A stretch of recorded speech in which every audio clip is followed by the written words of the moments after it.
this watercolor tutorial, we are going to paint a misty green forest. This tutorial is perfect for any kind of level of watercolor artist. You can find the reference photo linked down below in the description, along with all of the supplies that I'm using for this tutorial. Before we get started, I'm going to quickly go over my supplies. So I will be painting in my 5x7 inch etcher sketchbook, and I taped the edges so that has a nice clean look to the painting, and also to keep the page from warping. So I just kind of added tape all around my sketchbook here, and I used frog tape. For my brushes, I plan on using my silver black velvet brushes. So I have a size 8, 4, and 2 round, and I also have a size 1 script brush. And then I also will probably use this size 3/4 Princeton Neptune wash brush. I think that's what this is, wash or flat brush, to apply water to my painting when I first begin. And for my paints, I just picked some various greens that I have, and I'll go through them with you. So I have, for my greens, Rare Green Earth, Undersea Green, Blue this is blue, not green. Blue Apatite Genuine, which is a blue. And I have Kingman Green Turquoise Genuine, Diopside, and Green Gold. And these are all from Daniel Smith. And then I also found a blue that I like, so Blue Apatite Genuine. And then I have neutral tint. So you'll want some kind of gray color. I suggest neutral tint or Payne's Gray. So basically you want to find whatever greens that you like based on the reference picture or just whatever you want to use. And I would also suggest finding some kind of blue and a gray color. So this painting, we are going to be working in 2 or 3 layers, and the first layer we are going to be painting in what is farthest away that we see in the reference picture. So we won't be painting those trees that we see in the front. Instead, we're going to be painting the misty look in the background first and let that completely dry. So we'll be using the wet and wet method for this first layer. So you'll want to take a large watercolor brush and just dip it in your watercolor jar, and you want to wet your entire paper with water. You can also use a spray bottle and spray water on your paper. That could work as well. And I don't want this to be like puddles. I don't want any puddles anywhere. I just want it to be very wet, but not too wet. So I'm making sure that my whole entire paper is wet, and it probably will warp even if you have your paper taped. It most likely will warp. Even good quality paper warps a little bit, so that happens, and it's normal. Okay, so my paper is completely wet. Now I'm going to take my larger brush of my round brushes, which is a size 8 silver black velvet, and I'm going to dip it in my water and choose a green color. I kind of want a bluish green for the background, so I'm just kind of trying out some greens I have, and then I'm just gonna kind of dip some here and there. Let the green just kind of do its thing. So I'm just adding it to my paper and looking at my reference, what is like in the very back. So this one here, Rare Green Earth, is kind of like a grayish green, which I really like. So I'm gonna add some of this in the very back, kind of like for the sky. And I just dipped my brush in some water. Now I'm gonna kind of move this around. I want a lot of this area to be like hardly any color at all, because if you look at the reference, it's just like very white, hardly anything. And over here, some more mist, some more gray. And that wet and wet method that we're doing right now will really help with the misty look that we're going for. I'm going to go ahead and add some of this Kingman Green Turquoise.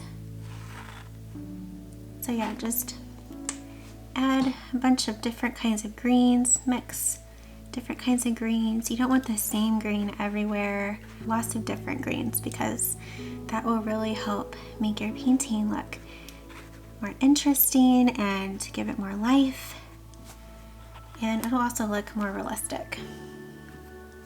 If you have any puddles, then you can just take a paper towel and soak them up.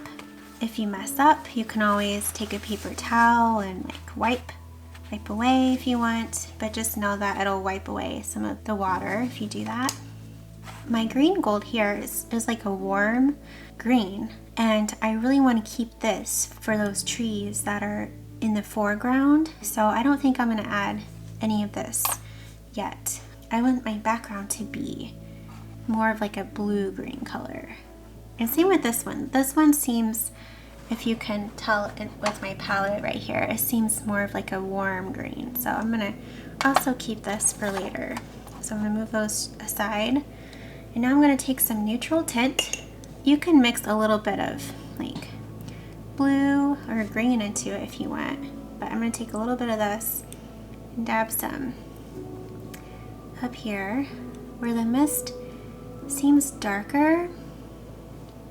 I'm assuming there are some trees behind this mist right here, and that's kind of what helps make it a little darker.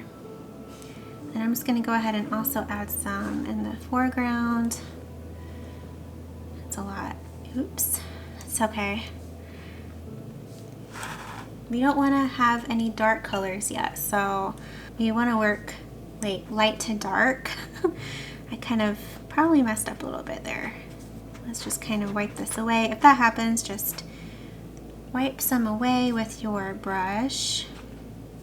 And just remember that watercolor dries lighter than the way it looks when it's wet. So just remember that. Now while my paper is still wet, I'm just going to keep adding a little bit until my paper just really is starting to get dry. Then we should stop and let it dry completely. Then you can probably start also mapping in where the trees are in the foreground. We're just mapping them in. We're not like doing any details or anything. So that's what I'm doing now. I am working fast because it's better to work fast when you're working wet and wet. It's really hard for me to talk and paint at the same time. You don't want your paper to start drying and you're not done yet, you know. So yeah, just kind of mapping out these trees.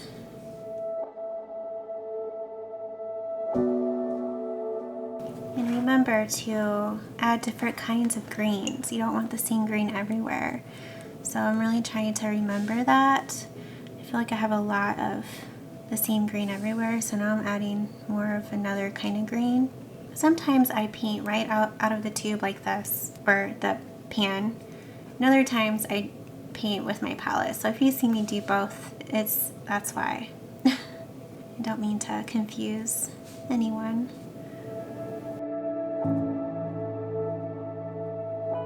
Alright, so this is the first layer. If it looks messy like mine, just know it's normal, and now we're going to let it completely dry. You can use your hair dryer if you would like for it to dry quicker. My painting is completely dry, and so it's time for the second layer, and we will now be painting more of these trees that are in the very back, as you can see in the reference. So not these trees in the front, but the ones that are in the very back, we're going to paint in them. So for those trees, I'm going to be using Rare Green Earth from Daniel Smith. You'll want a green that is more like a gray green, so you can mix some Payne's Gray into whatever green you have, like if it's a very vibrant green, or like you can mix neutral tint into your green to make it more of a neutral looking green. First, I'm going to take my flat brush here and I'm going to wet my paper again. We're going to do the wet and wet method. Basically, I'm just kind of wetting the top part of my painting where the sky is. We're not going to be doing too much down here, but then again, we'll just see what happens, because sometimes I say something and I actually don't do it. So I change my mind a lot as I paint. So yeah, my paper is all wet, and I'm gonna take some rare green earth. I'm mixing a lot of water into this. I don't want it to be like too dark or anything. I'm gonna start with the furthest trees over here that I kind of see in the very back. Just gonna kind of paint them in loosely. I don't see very much over here. A lot of the trees in the very back I mostly see like over here. I'm gonna take another green color and add some more. Then you can also take another brush, wet it with clean water, and blend the base of these trees in the back into the fog or mist.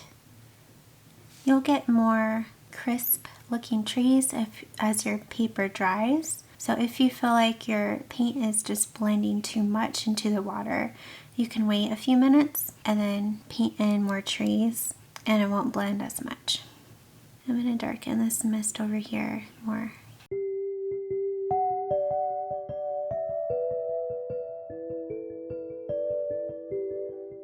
I'm going to take some rare green earth now, and I'm going to add a little bit more dark color where I see like the darkest parts of this forest, but I don't want to go too dark yet. We'll go way darker the final layer. I'm just trying to start blocking in some of those dark areas. As my paper is drying, I'm going to add more and more like details to these far away trees. But my paint is still like really blending into the background.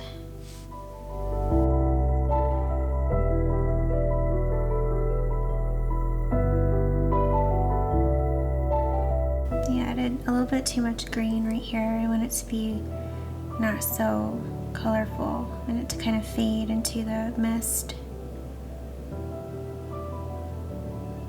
Alright, now we're going to let this completely dry, and the next layer it'll really start to look like an actual forest. When your painting is completely dry, you're ready to begin the next layer, and this layer might actually be the final layer, and we will be using the wet on dry method. So we're not going to be wetting our entire paper first and then adding paint. Instead, we're just going to apply wet paint right on our dry paper, and you'll want a pretty small brush for this. If you're painting the size I am, 5x7, I'll probably be switching between my size 4 and 2 round brushes and my size 1 script brush. And I'm going to work maybe from my left to my right, and also the trees farthest away from me first, and then the trees closest to me probably last. Alright, so I guess I'll get started. I'm a little nervous, but I'm excited too. I can't wait for this to actually look like a forest. So I'm going to take my green gold here from Daniel Smith, and I'm just going to get my paints ready, my colors ready. We do want to have lots of different kinds of greens. If you look at the reference picture, if you really look at all of the green colors you actually see quite a bit. There are lots of different kinds of greens. So I'm just kind of adding and mixing various greens on my palette, and we will not be adding as much water into our paint. Instead, we'll be adding more darks to our painting.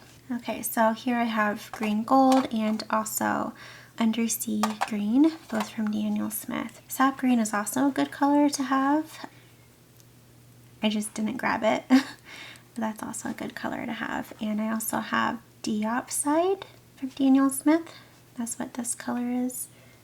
So I'll probably switch between these different greens, and I just realized I have not used my blue at all really. So yeah, I'm going to add a little bit of blue. If you look at the trees, you see blue in them as well. Like there's some blue, so I'm going to add some of this. And you want to start first with the lightest green that you have. And for me, it's this green gold. So you want to still work from light to dark, We don't want to paint in all of our darks first. Make sure I have quite a bit of paint here. I mixed just enough water into my paint to make it easy to apply. Honestly, I'm probably just gonna go. I'm probably not gonna work like over here first and then this way. I know I said that, but that's the way I want to paint a lot of the time, but to be honest, it usually doesn't happen that way. You may also want to have a clean brush with some water in it, and you can use that to blend with as you paint. So I'm just dabbing where I just painted, dabbing with my brush that has a little bit of water in it to blend this color. So if you see me switching between two brushes, that's what I'm doing.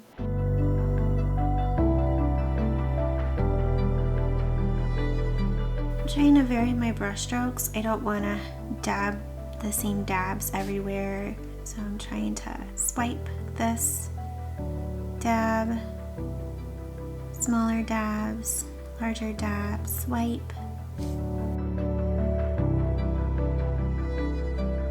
I decided to get out some brown because there are some tree trunks that we see. So here I have raw umber, really any kind of brown is fine, and I'll probably mix some of my neutral tint into this. So I'm taking this, adding some neutral tint to it. This is my script brush. Just gonna make some lines. A lot of these tree trunks will be painted on top with watercolor paints, like green watercolor paint.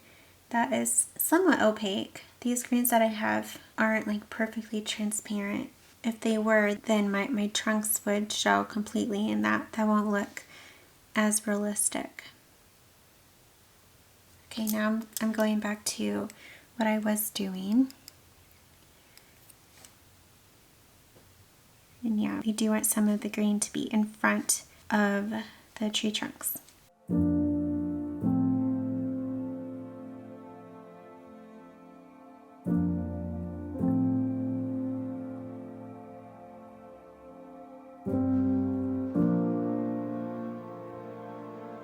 And I am just still using this green gold color for now, but I will be adding more greens.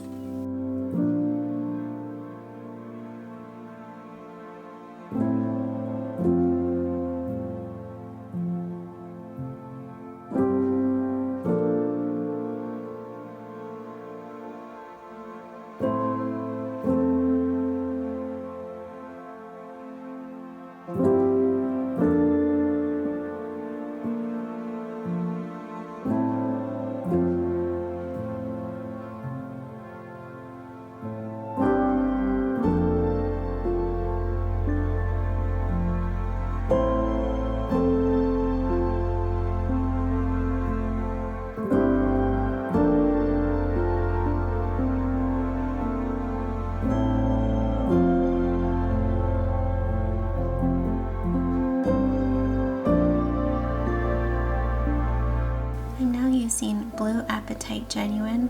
It looks like a bluish green, and I'm going to be adding this in some areas. I'm going to paint another tree right here loosely.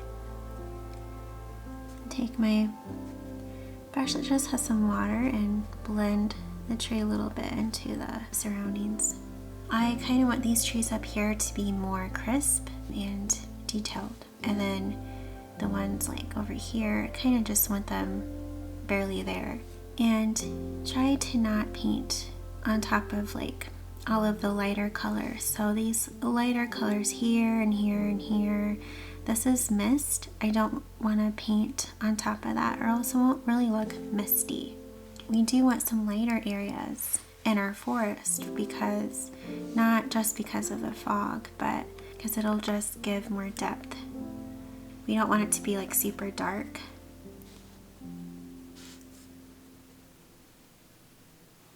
I'm gonna add this blue to these trees.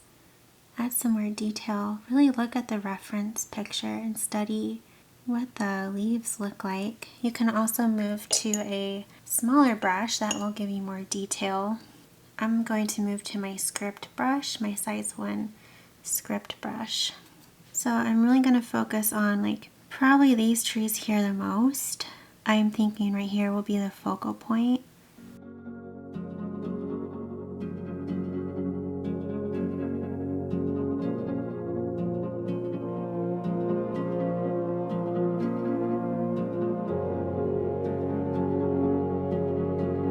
I need some more dark in these shadows around this tree here.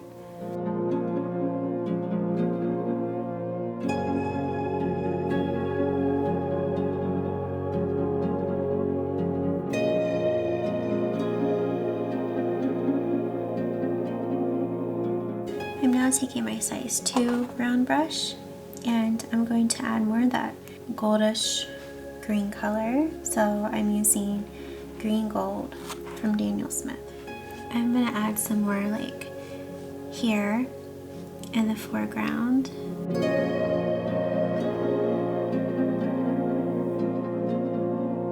I decided I would like to add some birds flying, like some bird silhouettes. So I'm going to take my size 2 silver black velvet brush. So you do want like a really tiny brush, even a size 0 brush would work. I'm first going to use probably this Blue Apatite Genuine. To paint these, you don't really want that much water in your paint, just enough to make it easy to apply. And I just found a picture on Pinterest of a silhouette of birds flying in the sky, like this. So you can just find one similar and go off of that. Just try and do exactly what I do. I think I'm gonna paint them. I'm trying to think where I want them to lead my eye to, and over here is more my focal point. So I think it would be interesting if they were like in this area here. If you want, you can also sketch first, and in fact I might do that. Like draw it on first. So I just have like a pencil and going to draw on my first bird. Just like a general outline. So one there, one here, and I'm thinking maybe one that is going off of the page right here. And then it's good to vary the size of them. So maybe have a smaller one that's more in the distance, like right here.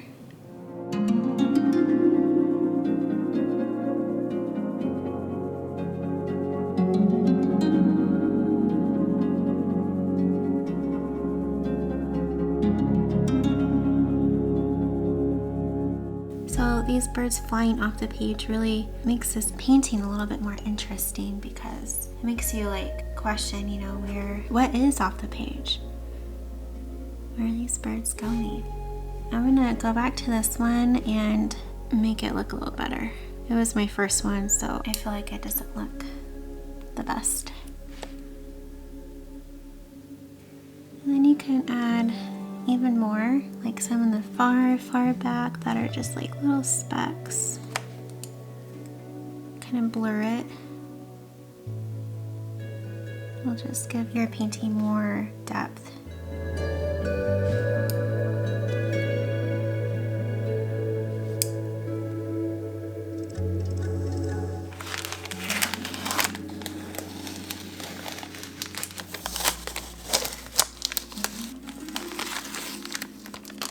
I hope that you enjoyed painting this misty green forest with me. I had a lot of fun and I hope you did too.